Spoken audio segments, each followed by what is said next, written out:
मुझे माफ कर दो माँ। एक हाथ से राक्षस की जीभ कसकर पकड़ी हुई और दूसरे हाथ में प्रहार के लिए उठी गदा। यह वो राक्षस है जिसे रोकने के लिए त्रिदेवों को भी महाशक्ति जगदम्बा की शरण में जाना पड़ा था। इस रहस्यमयी कहानी की शुरुआत होती है सतयुग से।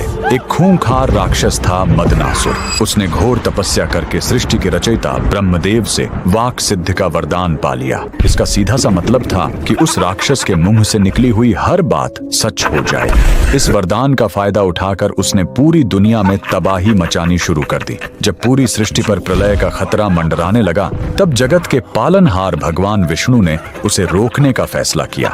लेकिन वो सीधा युद्ध नहीं कर सकते थे, क्योंकि राक्षस कुछ भी बोलकर नुकसान पहुंचा सकता था। इसलिए भगवान विष्णु ने सौराष्ट्र के हरिद्रा सरोवर यानी हल्दी के पीले तालाब के किनारे घोर तपस्या की।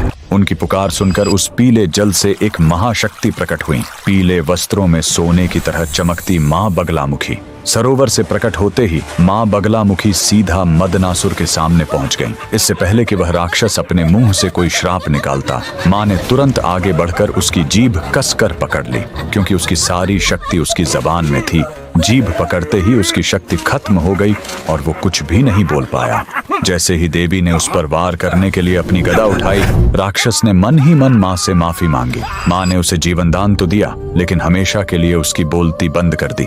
साथ ही उसे वरदान दिया कि संसार में जहाँ भी मेरी पूजा होगी, वहाँ मेरे चरणों में तुम्हारी भी उपस्थिति रहेगी। तो कमेंट में पूरे विश्वास के साथ लिखें, जय माँ बगलामुखी।